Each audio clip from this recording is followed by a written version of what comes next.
Hello guys, स्वागत है आपका अपने चैनल एस पैक में। आज हम राजस्थान राज्य व्यवस्था सीरीज़ में चैप्टर नंबर 6 करने जा रहे हैं, उपभोक्ता संरक्षण आयोग के बारे में। ठीक है, पहली बात तो उपभोक्ता कौन है? उपभोक्ता वह है जो राज्य सरकार या केंद्र सरकार या निजी सेवाओं का उपभोग करे, यानी किसी भी सेवाओं का या वस्तु का उपभोग करने वाला उपभोक्ता है। ठीक है, अब उपभोक्ता संरक्षण आयोग कैसे बना? उपभोक्ता संरक्षण अधिनियम पारित हुआ 1986 में। ये प्रश्न बन जाता है कि उपभोक्ता संरक्षण अधिनियम कब पारित हुआ? तो उपभोक्ता संरक्षण अधिनियम 1986 में पारित हुआ। इसके तहत ही उपभोक्ता आयोग बनाया गया था। ठीक है, अनुच्छेद 21 यानी जीवन जीने का अधिकार। ठीक है, इसमें उपभोक्ता को मौलिक तथा वैधानिक या संवैधानिक अधिकार प्राप्त है वस्तु एवं सेवा के चयन से संबंधित। ठीक है ना। इसी प्रकार 1986 अधिनियम के तहत राष्ट्रीय उपभोक्ता आयोग बना तथा हर राज्य में अपने अपने स्तर पर राज्य उपभोक्ता संरक्षण आयोग बना तथा राज्य में भी जिलाओं के स्तर पर जिला उपभोक्ता संरक्षण आयोग या जिला उपभोक्ता मंच बने। तो इसी प्रकार राष्ट्रीय उपभोक्ता आयोग में वैसे देखा जाए तो राष्ट्रीय अभी नहीं पढ़ रहे, अपन राज्य का पढ़ रहे हैं, लेकिन हल्का फुल्का बता देता हूँ कि राष्ट्रीय उपभोक्ता आयोग में एक अध्यक्ष और 4 सदस्य होते हैं और वर्तमान अध्यक्ष है राजेश कुमार अग्रवाल। ठीक है, राष्ट्रीय उपभोक्ता आयोग के। इसी प्रकार अब बात कर लेते हैं राज्य उपभोक्ता संरक्षण आयोग, यानी राजस्थान राज्य उपभोक्ता संरक्षण आयोग की बात करते हैं। तो इसका गठन हुआ 26 मई 1988 को। ये डेट पूछ ली जाती है कि राज्य उपभोक्ता संरक्षण आयोग का कब गठन हुआ? तो भाई 1986 में एक्ट आया, उसके 2 साल बाद यानी 26 मई 1988 को गठन हुआ। मुख्यालय जयपुर में। अधिकतर जितनी भी निकाय हैं या जितने भी आयोग हैं उनका सबका जयपुर में ही मुख्यालय अधिकतर। 26 मई कभी आपको मान लो याद नहीं भी रहे और रिस्क लेना पड़ जाए तो जयपुर ले सकते हैं। मतलब 26 मई 1988 को गठन हुआ, मुख्यालय जयपुर में। नियुक्ति कौन करता है? राज्य सरकार द्वारा हाई कोर्ट के चीफ जस्टिस की सलाह पर। ठीक है, राज्य सरकार नियुक्ति करती है लेकिन इसको सलाह कौन देता है? हाई कोर्ट का चीफ जस्टिस।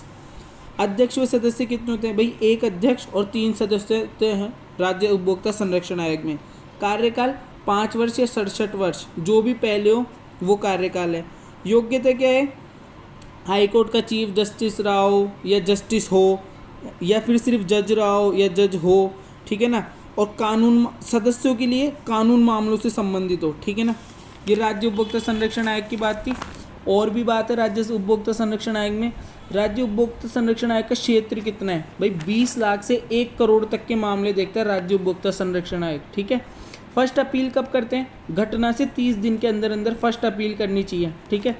वाद दायर की तिथि, जैसे मान लो अपील तो कर दी लेकिन कुछ वाद यानी केस करने की तिथि 2 वर्ष तक, घटना से 2 वर्ष तक केस दायर कर सकते हैं। ठीक है। विवाद का निर्णय, जब आपने फर्स्ट अपील करी तो उसका निर्णय कितने दिन में आ जाना चाहिए? ठीक है ना, तो 90 दिन में आ जाना चाहिए। ये था राज्य उपभोक्ता संरक्षण आयोग। और अभी इसके प्रथम अध्यक्ष कौन थे राज्य उपभोक्ता संरक्षण आयोग के? कृष्णमल लोढ़ा। और जबकि वर्तमान अध्यक्ष कौन है? बनवारी लाल शर्मा। तो ये प्रश्न बन चुका है कई एग्जामों में कि राज्य उपभोक्ता संरक्षण आयोग के वर्तमान अध्यक्ष कौन है? तो बनवारी लाल शर्मा है। अब बात कर लेते हैं जिला उपभोक्ता मंच की। ठीक है। इसी प्रकार जिस प्रकार राज्य उपभोक्ता संरक्षण आयोग बना 1988 में, उसी प्रकार 1988 में सभी जिलों में एक एक उपभोक्ता मंच बनाने की भी घोषणा हुई थी। ठीक है। ये सभी जिलों में अपना अपना होता है। एक इसके अध्यक्ष व सदस्य कितने होते हैं? एक अध्यक्ष व 2 सदस्य। कितने होते हैं भाई? उसमें 1 + 3 होता है, इसमें एक अध्यक्ष व 2 सदस्य होते हैं। कार्यकाल होता है 5-65 जो भी पहले हो।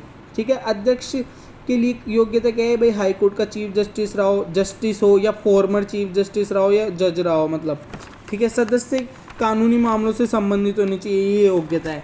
ठीक है। अब बात कर लेते हैं उनका क्षेत्र। भाई 20 लाख तक होता है इनका, और जबकि राज्य वाले का 20 से 1 करोड़ के बीच होता है। फर्स्ट अपील घटना से 30 दिन के अंदर करनी होती है। वाद दायर की तिथि 2 वर्ष तक होती है। विवाद का निर्णय 90 दिन में आता है। सेम चीज़ थी। इस वीडियो में इतना ही।